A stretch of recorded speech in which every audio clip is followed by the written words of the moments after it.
Hello नमस्कार प्यारे बच्चों। आज की इस वीडियो में हम लोग जो है 10th क्लास का जो चैप्टर आप सभी के समक्ष जो चल रहा था, है ना, बिहार बोर्ड का जो है इतिहास का जो है क्या चल रहा था आप सभी को पता है। चैप्टर नंबर 7 हम लोग जिसका पार्ट 1 प्यारे बच्चों, पार्ट 1 यानी कि पहला भाग हम लोग कंप्लीट कर चुके थे। आज की इस वीडियो में हम सभी जो है आज की इस वीडियो में हम सब जो है पार्ट 2 कवर करेंगे और यदि इस वीडियो में पूरा चैप्टर आपका कवर हो जाता है तब तो सोने पे सुहागा वाली बात हो जाएगी। तो आइए रीडिंग करते हैं हमेशा की तरह। नए होंगे तो सब्सक्राइब कर लेंगे और पुराने होंगे तो ध्यान से देख के कमेंट छोड़ के जाएंगे। आइए, आज की टॉपिक है विश्व बाजार के आलोक में बदलते अंतरराष्ट्रीय संबंध। तो प्यारे बच्चों, ये जो विश्व बाजार है ये तो हम पढ़ा दिए थे, है ना, कि इसमें क्या है, बाजारों का समावेश किया गया। तो विश्व बाजार का मतलब क्या होता है जी? इसमें जो है बाजार यानी कि व्यापारों का समावेश होना। समावेश का मतलब क्या होता है? मिला देना, मिला देना। तो किस प्रकार आज दुनिया जो है एक विश्व बाजार बन चुकी है, यानी कि कहीं भी जगह किसी भी प्रकार की वस्तु आप आसानी से खरीद सकते हैं अपनी आवश्यकता के अनुरूप, है ना। आइए चैप्टर को शुरू करते हैं। ध्यान से देखना जैसे हर वीडियो को आप देख रहे हो, है ना। सन 1920 के बाद जो अंतरराष्ट्रीय संबंध विकसित हुआ उसमें आर्थिक कारकों या आर्थिक स्थिति का महत्वपूर्ण स्थान था। यानी कि 20 के बाद देखो हुआ क्या कि 1914 से प्यारे बच्चा 18 तक तो प्रथम विश्व युद्ध चला। इसके बाद ही थोड़ी बहुत स्थिति में सुधार हुआ। कैसे? अमेरिका ने देशों को लोन दिया, पैसे दिए, फिर आर्थिक जो है नियम बनाए गए कि कैसे एक देश दूसरे देश के साथ मिल करके आगे बढ़ पाएगा।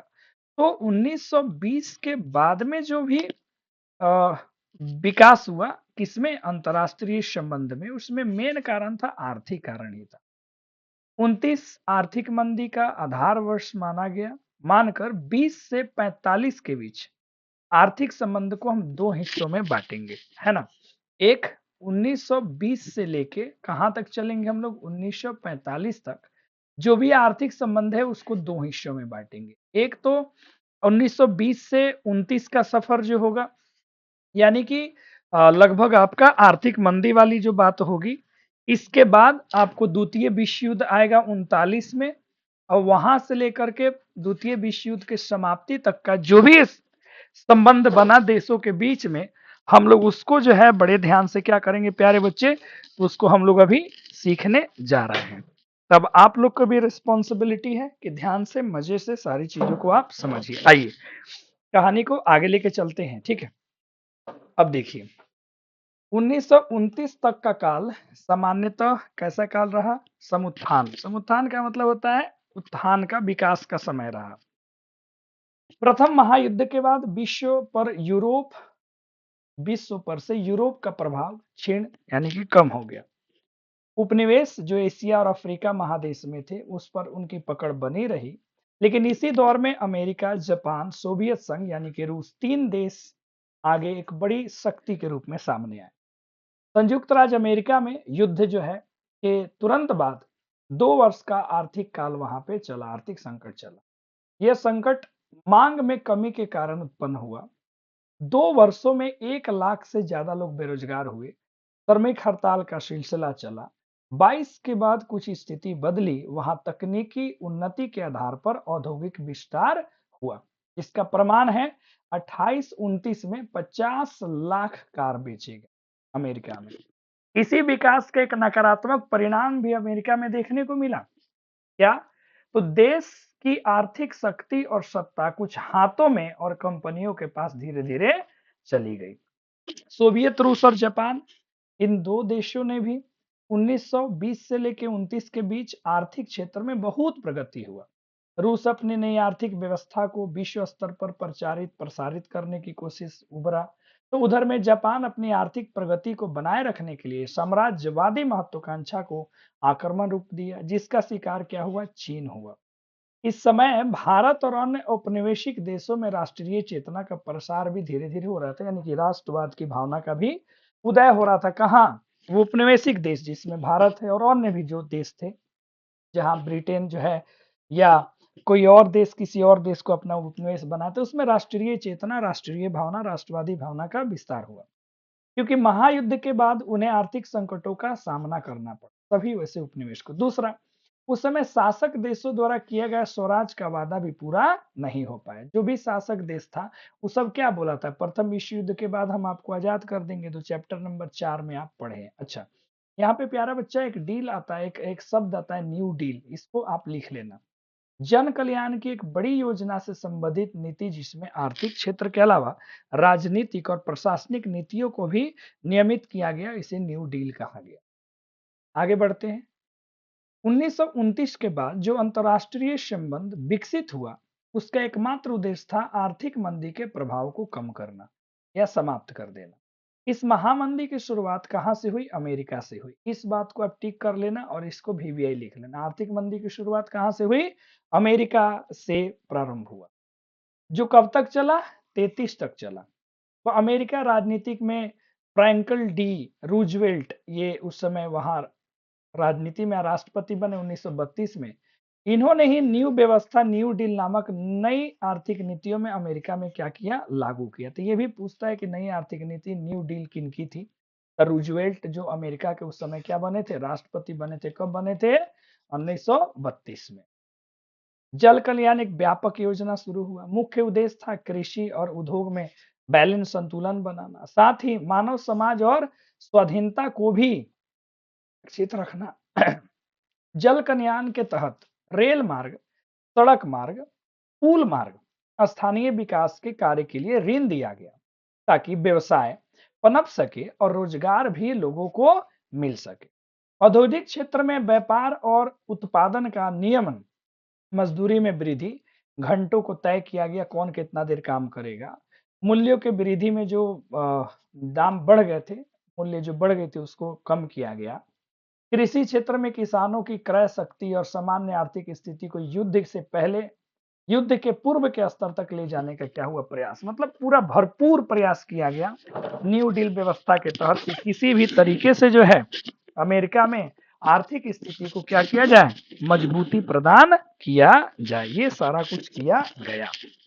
अब देखिए उधर यूरोप में इस मंदी से निकलने के लिए, कहा बेटा? हाँ, यूरोप में इस मंदी से निकलने के लिए जो भी प्रयास हुआ, उसके अंतर्गत सभी सरकारों ने कड़ा मुद्रा नियंत्रण स्थापित किया।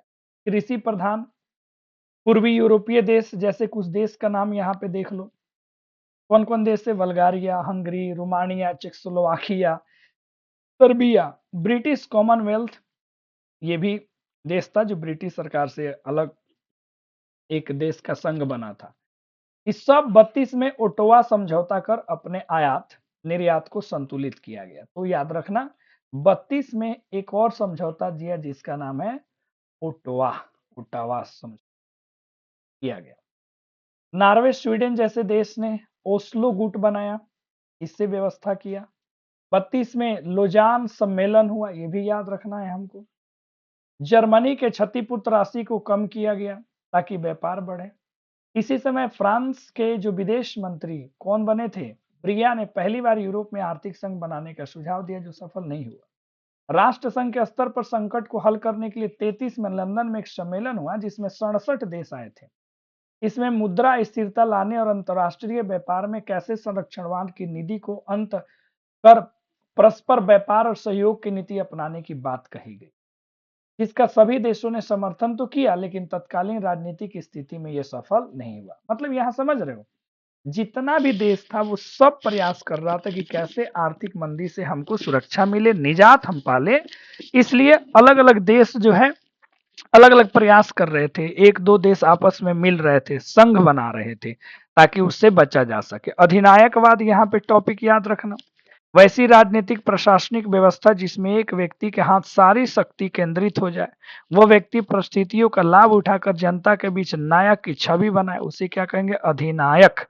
अरे यार, अधि प्लस नायक। नायक किसको कहते हैं? हीरो को। और जिसके अधीन लोग रहते हैं उसी को अधिनायक कहते हैं। जन गण मन अधिनायक की जया हो, है ना। आर्थिक मंदी के आलोक में यूरोप की राजनीतिक स्थिति में दो बड़े परिवर्तन हुए। एक तो रूस में स्थापित साम्यवादी आर्थिक व्यवस्था, राजनीतिक व्यवस्था का आकर्षण संपूर्ण विश्व में बढ़ा। वहीं एक ऐसा देश था जिस पर मंदी का प्रभाव बिल्कुल भी नहीं पड़ा। देखो ये भी सवाल पूछता है कि विश्व में कौन सा देश है जिस पर आर्थिक मंदी का असर नहीं पड़ा, तो बच्चे याद रखना और जवाब दे देना, रूस। अब रूस पर नहीं पड़ा। अब रूस में कौन सी व्यवस्था थी, तो ये थी साम्यवादी आर्थिक व्यवस्था थी, ये वाली व्यवस्था थी, साम्यवादी व्यवस्था थी। अब मान लो अमेरिका में क्या था, USA, United states of America में क्या था, तो वहां पे पूंजीवादी अर्थव्यवस्था थी। अब ये बेचारा तो आर्थिक मंदी में तबाह हो गया, लेकिन ये तबाह नहीं हुआ, तो लोगों पर इसका आधार बढ़ेगा ना जी कि ये वाला व्यवस्था ठीक है, ये व्यवस्था ठीक नहीं है।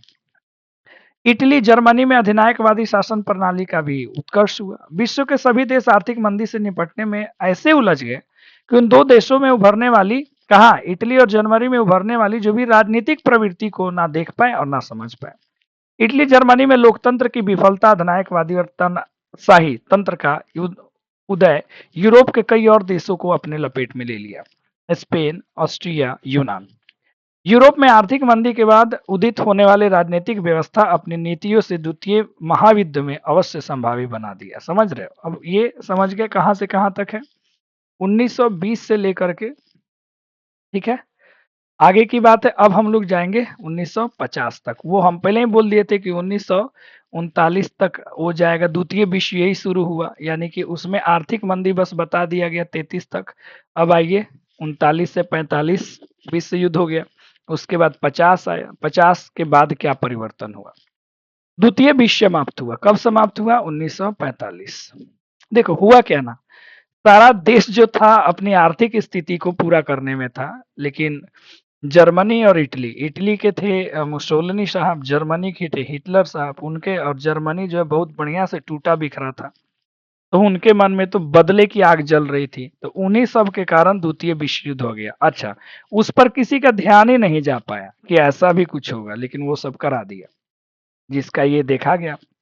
आइए, समाप्त होने के बाद समस्या उत्पन्न को हल करने, व्यापक तबाही से निपटने के लिए पुनर्निर्माण का कार्य अंतर्राष्ट्रीय स्तर पर शुरू हुआ।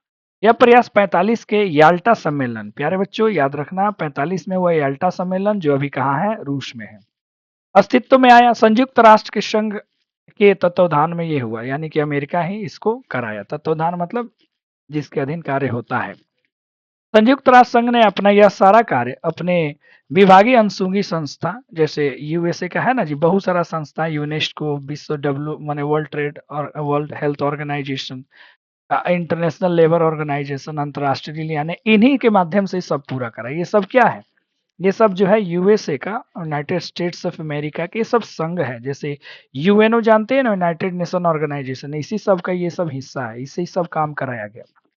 निर्माण का सभी व्यवहारिक काम दो बड़े प्रभाव वाले देश, एक तो अमेरिका और दूसरा रूस के ही साये में हुआ। दोनों देश अलग अलग आर्थिक व्यवस्था वाले देश थे, है ना। अमेरिका पूंजीवादी, रशिया जो था क्या था, साम्यवादी देश थे, और उनकी विशेषताओं के आलोक में ही युद्ध काल के आर्थिक अंतर्राष्ट्रीय संबंध क्या हुए, विकसित हुए।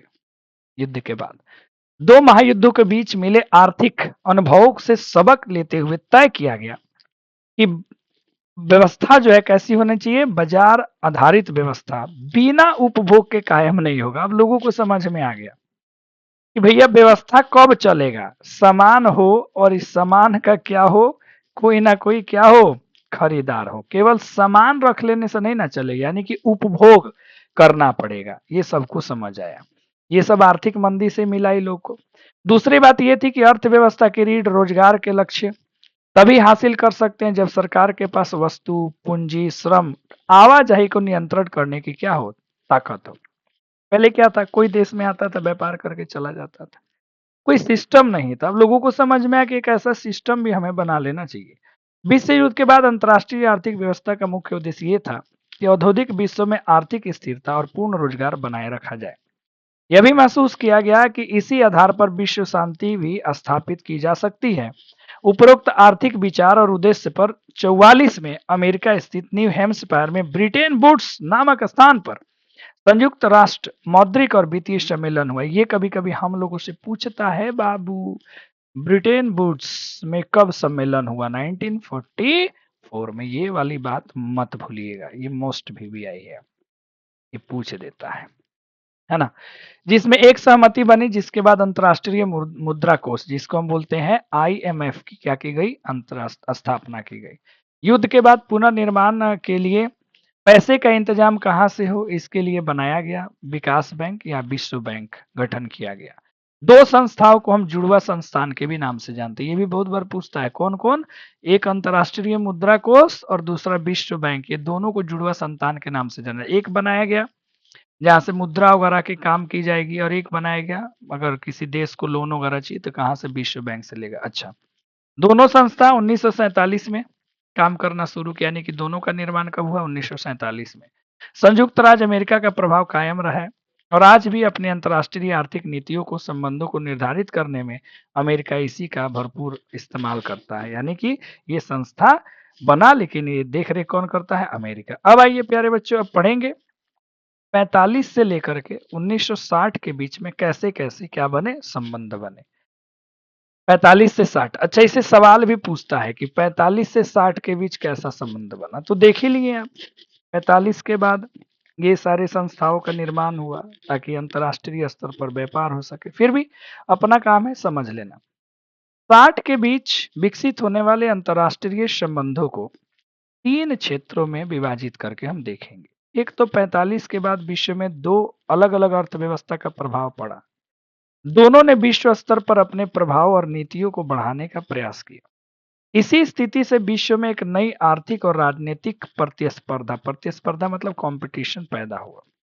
पूरा विश्व 2 गुटों में बट गया, एक साम्यवादी जिसका नेतृत्व करता था रूस, जिसका विशेषता था राज्य नियंत्रित अर्थव्यवस्था, दूसरा था पूंजीवादी जिसका नेतृत्व कौन करता था, अमेरिका, और इसमें क्या था, बाजार में मुनाफा आधारित अर्थव्यवस्था, ये सिस्टम था दोनों का। रूस, पूर्वी यूरोप जैसे हंगरी, रोमानिया, बुल्गारिया, पोलैंड, ये सब देश, भारत, ये नए नए आजाद देश थे। 45 से 60 पढ़ रहे हैं तो देश तो आजाद हो ही गया। अपनी आर्थिक व्यवस्था को फैलाने का गंभीर प्रयास किया, किसने, रूस ने। पूर्व यूरोप, उत्तरी कोरिया, वियतनाम जैसे देशों में उसको सफलता मिली, भारत जैसे देश को सिर्फ अपने प्रभाव में ला सका, है ना। यानी कि जब नए नए देश सब आजाद हो रहे थे, उपनिवेश निकल रहे थे, तो रूस और अमेरिका में, ये दोनों में होड़ लगा था कि हम अपनी अर्थव्यवस्था लेके जाएं। ये मान लो यूएसए हो गया और ये यूएसएसआर हो गया, है ना, यूनाइटेड स्टेट्स ऑफ, पढ़वे किए हैं आप, ठीक है, सोशलिज्म और रशिया, है ना। ये दोनों जो है होड़ लग गया था, कोई भी देश था कि हम अपना प्रभाव डालें, हम अपना प्रभाव डालें, तो ये दोनों डाले, पूंजीवादी सिखाता था, ये समाजवादी सिखाता था। इसमें भारत रहा, भारत पर अमेरिका और यूएसआर का पूरा प्रभाव नहीं पड़ा, मिसलेनियस पड़ा, तो हम लोग क्या हो गए, हम लोग हो गए मिश्रित अर्थव्यवस्था वाले। ये तो आप पढ़े हैं अर्थशास्त्र में। एक तो ये हो गया, कैसे, दूसरा पूंजीवादी अर्थतंत्र वाले देशों के बीच बनने वाले अंतर्राष्ट्रीय आर्थिक संबंध के विकास के ये अंतर्गत आएगा। यह क्षेत्र पूर्णतः संयुक्त राज्य अमेरिका के द्वारा चल रहा था। मुख्य उद्देश्य था साम्यवादी अर्थतंत्र विचार को क्या करना, रोकना।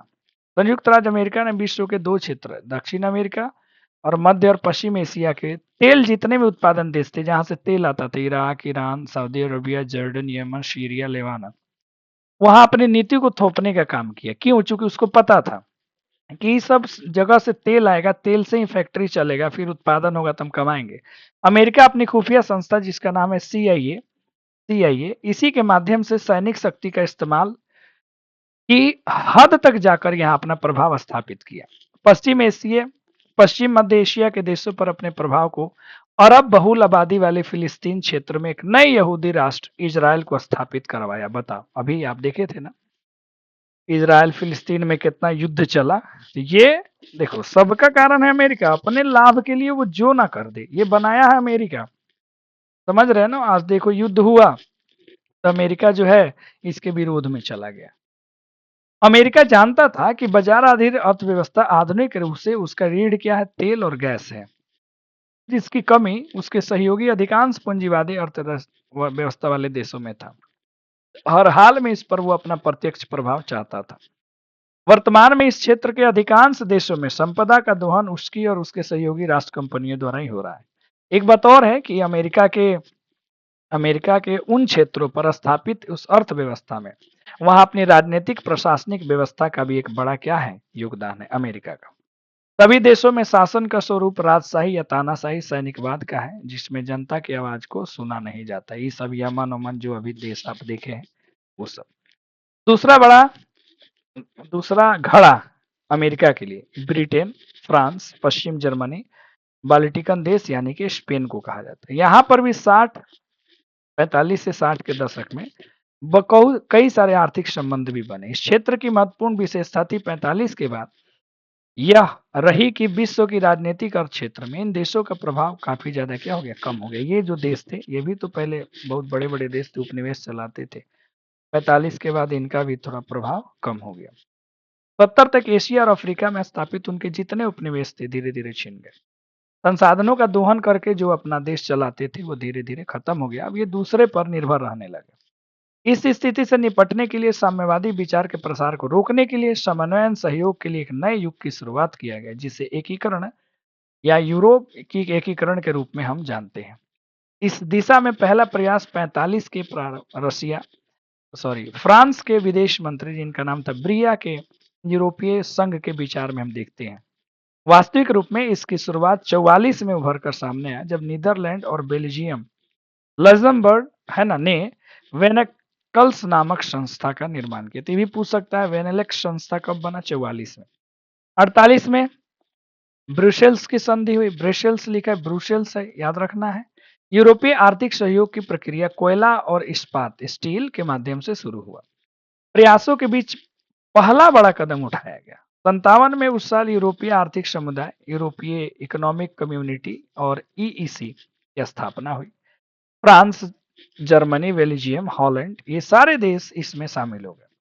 इन देशों ने एक साझा बाजार स्थापित किया। ग्रेट ब्रिटेन 60 में इसका सदस्य आके बन गया। इन सभी प्रयासों के बीच यह हमेशा ध्यान में रखना होगा कि संयुक्त राष्ट्र में इसका प्रत्यक्ष प्रभाव इन सभी देशों पर देखा जा सकता है, क्योंकि युद्ध के बाद पुनर्निर्माण में उसी के द्वारा सभी आर्थिक सहायता किया गया। सबको लोन पैसा कौन दिया, अमेरिका दिया। अब द्वितीय विश्व युद्ध के बाद तीसरा क्षेत्र भी था जहां नए आर्थिक संबंध विकसित हुआ, वो थे एशिया और अफ्रीका के नए नए देश, जो जैसे भारत। 45 में भारत आजाद हुआ। इन देशों की स्वतंत्रता एक नई लहर पैदा हुई। 15 वर्षों में लगभग सभी देश क्या हो गए, आजाद हो गए।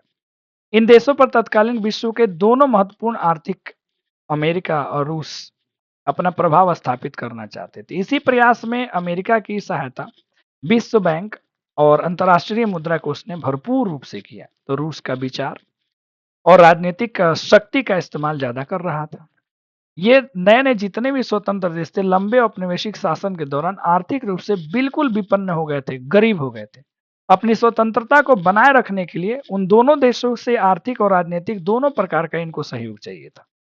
दोनों देशों ने अपनी नीति और आर्थिक विचारों से सहयोग किया, साथ ही अपना प्रभाव उन देशों पर बढ़ाया। इस प्रयास में अमेरिका का सहयोग वहां की बहुराष्ट्रीय कंपनी किया। उसका उदाहरण है जैसे भारत के लौ इस्पात उद्योग को हम लेते हैं, जिसका विकास अमेरिका और सहयोगी राष्ट्र सोवियत रूस दोनों ने मिलकर के किया, ये भारत में।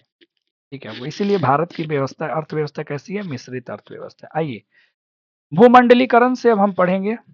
भूमंडलीकरण आज के जीविकोपार्जन और भूमंडलीकरण का अंतर अध्ययन क्षेत्र, मतलब सीधा मतलब है भूमंडलीकरण से किस तरीका से आज जीविकोपार्जन हो रहा है, लोग अपनी जीवन यापन कर रहे हैं ना। भूमंडलीकरण जीवन के सभी क्षेत्रों का एक अंतर्राष्ट्रीय स्वरूप जिसने दुनिया के सभी भागों को आपस में जोड़ दिया है।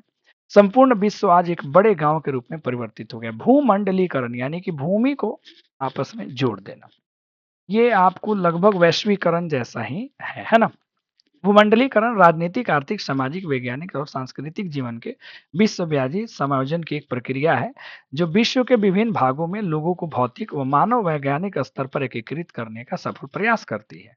यहाँ तक आप इसका परिभाषा लिख सकते हैं कि भूमंडलीकरण है क्या। जीवन के सभी क्षेत्रों में लोगों के द्वारा किए जाने वाले क्रियाकलापों में विश्व स्तर पर पाया जाने वाला एक रूपता या समानता भूमंडलीकरण के आएगा। मतलब जितने भी हम लोग क्रियाकलाप करते हैं, अगर वो विश्व स्तर पर हो जाए, सबका मिल जाए, ठीक है, जैसे वेशभूषा, खान पान, ये सब अगर समान रूप से अगर हर जगह ये पाई जाए, इजीली अवेलेबल हो तो उसे भूमंडलीकरण कहेंगे। पूंजीवाद तो पहले पढ़ चुके हैं, छोड़ो। भूमंडलीकरण के उदय के विषय में इतिहासकारों और विचारकों में बहुत ज्यादा मतभेद है। इतिहासकार कुछ और कहते हैं और जो विचारक लोग हैं वो कुछ और कहते हैं। कुछ विद्वानों का मानना है कि किसी न किसी रूप में भूमंडलीकरण की प्रक्रिया मानव इतिहास के आरंभ से चल रही है। समय के साथ उसका रूप बदलता रहा, जबकि विद्वानों का दूसरा ये कहता है कि भूमंडलीकरण को पूंजीवाद से जोड़कर देखता है, जि- जिसका उदय हुआ आधुनिक काल में। इस दृष्टि से उसका रिश्ता पूंजीवाद से गहराई से जुड़ा हुआ है। विचारकों के आलोक में भूमंडलीकरण के उदय 15वीं और 16वीं शताब्दी के दौरान माना जाता है, जो आपके लिए इंपॉर्टेंट है। प्रत्यक्ष आधुनिकीकरण पूंजीवादी प्रवृत्ति से जुड़ा हुआ है। 19वीं शताब्दी के बीच में जब पूंजीवादी विश्वव्यापी व्यवस्था बन गया, भूमंडलीकरण का स्वरूप भी बड़ा हो गया। इस समय पूंजी का निर्यात अंतर्राष्ट्रीय अंतर संबंधों की एक विशेषता बन गई और व्यापार का परिणाम भी काफी ज्यादा बढ़ गया। भूमंडलीकरण की प्रक्रिया शीत युद्ध पहले भी समझा दिए, विचारों का युद्ध लड़ना छोड़ो। भूमंडलीकरण की प्रक्रिया 19वीं सदी के मध्य से लेकर प्रथम महायुद्ध के आरंभ तक बहुत तेज रहा। इस दौरान वस्तु, पूंजी और श्रम तीनों का अंतर्राष्ट्रीय प्रवाह चला बहुत ज्यादा। 19वीं सदी में वही है ना वैश्वीकरण, भूमंडलीकरण के अंदर में आएगा वैश्वीकरण। इस दौरान विकसित नए तकनीकों का भी उसके विकास में महत्वपूर्ण योगदान रहा। लेकिन 14 से 91 के बीच भूमंडलीकरण की प्रक्रिया धीमी हुई। कारण था दो महायुद्ध, साम्यवादी क्रांति, सोवियत संघ टूटा, है ना, अलग गुटों का निर्माण हुआ, उपनिवेशवाद समाप्त हो गए, भारत जैसे देश आजाद हो गए। कई सारे ऐसे कारण थे जो 14 से लेकर 91 में भूमंडलीकरण थोड़ा धीमा रहा। शीत युद्ध हुआ 1929-33 के बीच। महामंदी ने प्रक्रिया को बिल्कुल स्थिर कर दिया। व्यापार और पूंजी का प्रवाह बिल्कुल रुक गया। 91 के बाद जब सोवियत रूस का अवसान यानी कि विघटन हुआ, टूटा, तो पूंजीवाद की यह बिल्कुल नई अवधारणा विकास पुनः एक नए रूप में के साथ प्रकट हुआ। बहुराष्ट्रीय कंपनी में आप पहले से जानते हैं। देखिए, भूमंडलीकरण नामक शब्द पहले अमेरिका के जॉन विलियमसन, इसको याद रखना, भूमंडलीकरण जो शब्द है जॉन विलियमसन 1990 में भूमंडलीकरण शब्द का प्रयोग किए। दक्षिण अमेरिका में संयुक्त राज्य अमेरिका के द्वारा इसे अपनी महत्वपूर्ण आर्थिक नीति के रूप में पहले शुरू किया गया। 1980 के दशक के बाद आर्थिक रूप से काफी जर्जर हो गए। धीरे धीरे यह संपूर्ण विश्व के अर्थतंत्र का नियामक हो गया। इसके प्रभाव को कायम करने में विश्व बैंक, अंतर्राष्ट्रीय मुद्रा कोष 55 में अस्तित्व में आया, विश्व व्यापार, ये तो सब जानते हैं आप। बड़े बड़े व्यापारिक और औद्योगिक कंपनी का बहुत बड़ा योगदान था। यानी कि लगभग भूमंडलीकरण स्टार्ट हुआ, रुक गया था, लेकिन ये सब मिलकर के, ये सारा मिलकर के इसको और ज्यादा मजबूती दिया। आर्थिक हितों को सुरक्षित संरक्षित रखने के लिए कई संगठन, G8, ओपेक, एशियान, यूरोपीय संघ, G15, G77, सार्क, ये सब देशों का निर्माण किया गया, जो आए दिन आप न्यूज में सुनते रहते हैं। अब आइए, आजीविका, कैसे लोगों का भूमंडलीकरण के साथ क्या संबंध है उसको देखते हैं। देख रहे हैं ना यहाँ पे एक कॉल सेंटर का तस्वीर है, जिसमें ये बता रहा है कि किस तरीके से लोग काम कर रहे हैं और विश्व भर जो है सेवा दे रहे हैं। आज का अगर दृश्य देखें तो भूमंडलीकरण के प्रभाव को आर्थिक क्षेत्र में अधिक स्पष्ट रूप से देख सकते हैं। शीत युद्ध की समाप्ति के बाद सैनिक शक्ति को आर्थिक शक्ति द्वारा पीछे छोड़ दिया गया। अब किसी भी देश की शक्ति और क्षमता का आकलन उसके पास हथियार या सैनिक से नहीं होता है, बल्कि नागरिक कितने समृद्ध हैं, कितने विकसित है, इसके आधार पर होता है। सत्य बात है। अर्थव्यवस्था के शक्ति को स्थापित करने में भूमंडलीकरण के आर्थिक स्वरूप का भी बहुत बड़ा स्थान है। मुक्त बाजार, मुक्त माने स्वतंत्र बाजार, व्यापार, खुली प्रतिस्पर्धा, बहुराष्ट्रीय कंपनी का प्रसार होना, सेवा क्षेत्र का निजीकरण, उक्त आर्थिक भूमंडलीकरण के सभी क्या है, तत्व है। ये आपसे सवाल पूछेगा भूमंडलीकरण के तत्व क्या है, तो यहाँ से आंसर कर लेना। प्रक्रिया का एकमात्र लक्ष्य है विश्व के एक मुक्त व्यापार क्षेत्र में बदल देना, जिसे महत्वपूर्ण अंतर्राष्ट्रीय वित्तीय संगठन, संस्था, क्षेत्रीय संघ में बहुत बड़ी सभी की क्या है, भूमिका है। अभी जिस समय हम रह रहे हैं, है ना, उसमें आर्थिक भूमंडलीकरण का प्रभाव आम जीवन पर एकदम दिखता है। भूमंडलीकरण के कारण जीविकोपार्जन के क्षेत्र में आज बदलाव आया है। उसकी झलक आप शहर, कस्बा, गांव सब जगह आप देख सकते हैं। 91 के बाद पूरे विश्व में सेवा क्षेत्र का विस्तार काफी तेजी से हुआ और जिससे जीविकोपार्जन के कई क्षेत्र खुल गए। सेवा क्षेत्र का मतलब समझ ही रहे, आर्थिक गतिविधियों से है जिसमें लोग विभिन्न प्रकार की सुविधाएं प्रदान करते हैं, जैसे अ, करते हैं और उसके बदले पैसा मिलता है। जैसे यातायात की सुविधा, बैंक, बीमा, ये सब सेवा क्षेत्र है। दूरसंचार, तकनीक, होटल, रेस्टोरेंट, शॉपिंग मॉल, ये सब देख रहे हैं आप, कॉल सेंटर, है ना? फ़ोन या इंटरनेट, सारी चीज़ें। उपरोक्त वर्णित सभी क्षेत्र भूमंडलीकरण के काफ़ी तेज़ी से फैला है, जिससे लोगों का जीविकोपार्जन एक न में कई नए लोगों को अवसर मिले हैं। देख रहे हैं ना, दिखा रहा है मोबाइल पे बात करता हुआ एक आदमी, है ना सर? बताओ, ये वाला मोबाइल दिख रहा था, दिख रहा है ना, खोल के बंद करने वाला, और आज कहाँ से कहाँ पहुँच गए। तो आप समझ जाओ, भूमंडलीकरण के अंदर में ही वैश्वीकरण, भूमंडलीकरण में सब चीज़ों का समावेश है, और वैश्वीकरण में व्यापार, पूँजी, इस सब से रिलेटेड है। अब गाँव में रहते हो, शहर में, देखते होंगे कि मोबाइल फ़ोन और उससे संबंधित सुविधाओं के देने के कई छोटी-छोटी दुकानें खुल गई है कि नहीं? सिम के लिए, रिचार्ज करने के लिए, देखते होंगे तो आप। कई लोग कार्य करते हैं, उन सभी को अच्छी आमदनी भी होती है। इस प्रकार नई, यानी कि कई निजी प्राइवेट कंपनी, बैंक जैसे रिलायंस है, आईसीआईसी बैंक, कई सारे बैंक आप जैसे अ, आप जैसों को लाभकारी योजना में निवेश करने के लिए प्रेरित करते हैं। यही है बीमा क्षेत्र का विस्तार। जुड़कर गाँव या शहर के लाखों लोग रोजगार ले रहे हैं। भारत या बिहार पर्यटक स्थल, जैसे मान लो बोधगया है ना, रहने वाले लोग भी इस दौर से रोजगार के कई उनको अवसर भी मिल रहे हैं। टूर एंड ट्रेवल्स की एजेंसी चल रही है, रेस्टोरेंट, रेस्ट हाउस, आवासीय होटल, सब चल रहे हैं। सूचना और संचार के अंतर्गत आप देखते होंगे कि निजी डाक सेवा, जिसको कुरियर कहते हैं, साथ ही साथ 3-4 कंप्यूटर लगाकर एक दुकान में तुरंत तस्वीर देना, साइबर कैफे, लिखित सामग्री को छाप देना, है ना? जो प्रिंट कराते हैं, जेरॉक्स, परीक्षा परिणाम की जानकारी देना, नई सूचना को प्रदान करना, कई सारी चीजें आप देखते हैं। क्षेत्र में भारत और बिहार के हजारों लोगों को रोजगार मिला है। इस प्रकार कह सकते हैं कि आर्थिक भूमंडलीकरण ने हमारी आवश्यकताओं के दायरे को और ज्यादा बढ़ा दिया।